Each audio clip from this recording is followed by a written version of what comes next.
Selama sepekan ini, fenomena kelitih kembali muncul, bahkan sempat menjadi trending topik di Twitter dalam beberapa hari terakhir. Fenomena kelitih seolah menjadi fenomena musiman dan melekat pada daerah istimewa Yogyakarta. Lalu, bagaimana kita melihat fenomena kelitih ini dalam sudut pandang teori kenakalan remaja? Simak terus video ini.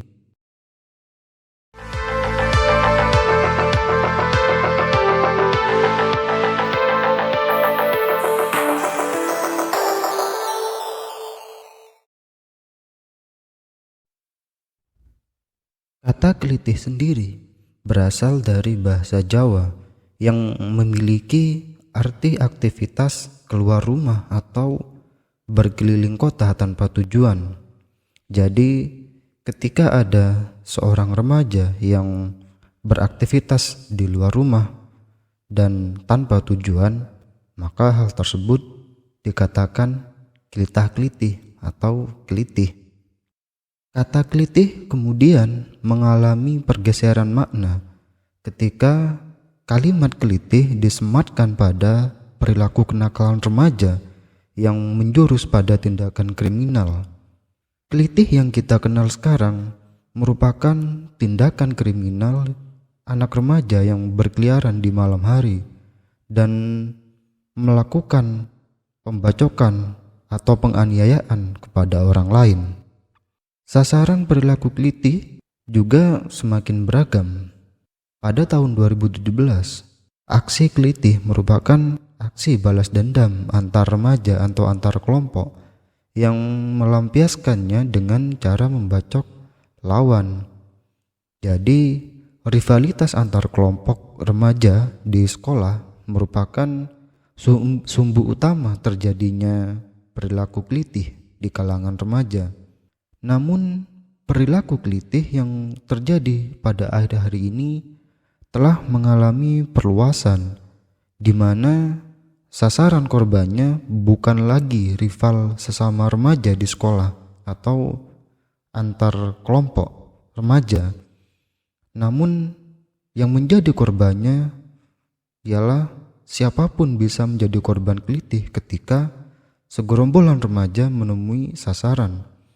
Jadi semakin kesini korbannya adalah random. Nah, berbicara tentang kelitih tentu tidak lepas dari yang namanya teori kenakalan remaja, mengingat pelaku kelitih adalah anak-anak remaja yang masih duduk di bangku sekolah.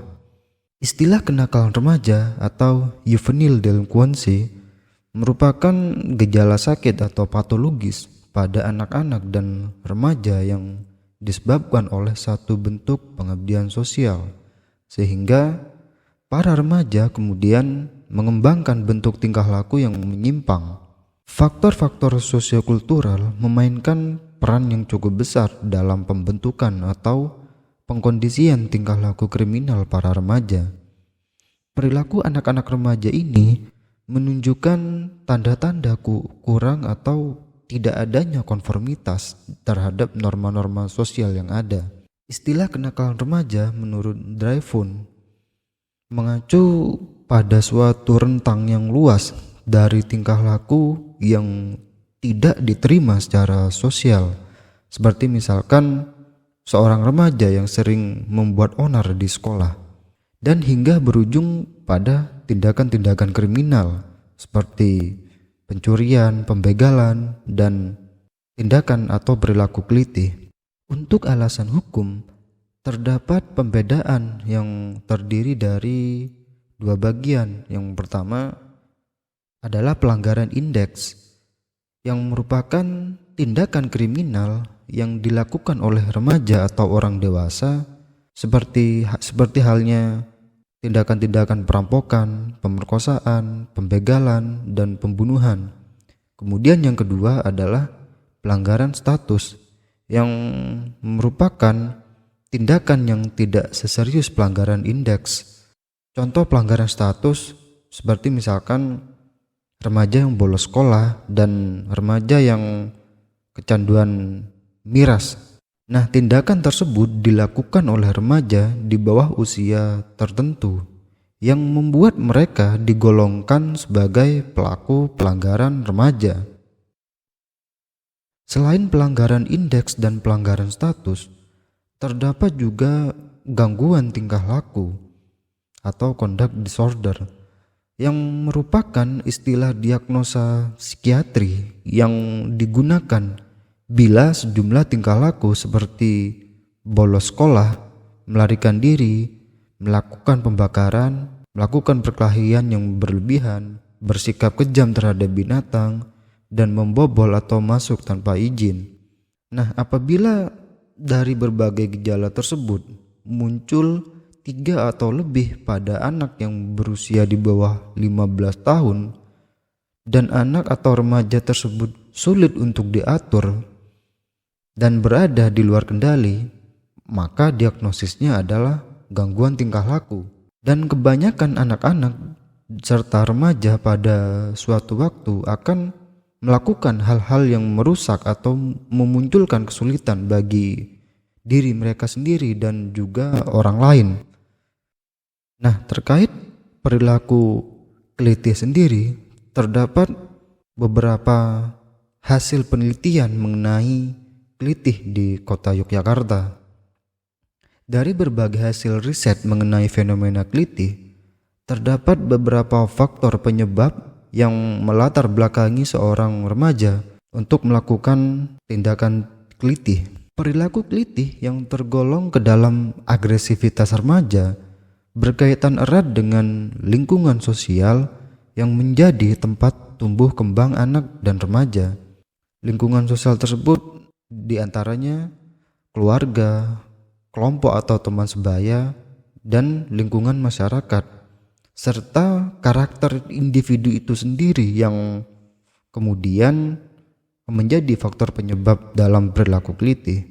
Di dalam keluarga, adanya kondisi disharmoni dalam keluarga merupakan faktor eksternal bagi anak atau remaja, sehingga anak dan remaja yang berada di dalam kondisi keluarga yang disharmoni ini kemudian cenderung mengalami ketidakstabilan emosi, sehingga kemudian mencari pelampiasan di luar lingkungan keluarganya. Sehingga tidak jarang dari beberapa pelaku kelitih diantaranya memiliki latar belakang permasalahan keluarga. Kemudian aspek pengaruh kelompok sebaya yang juga merupakan faktor eksternal berikutnya yang turut membentuk perilaku seorang remaja. Seorang remaja yang merupakan pelaku kelitih akan mendapatkan reputasi di lingkungan teman atau gengnya ketika seorang remaja tersebut berhasil melukai korbannya.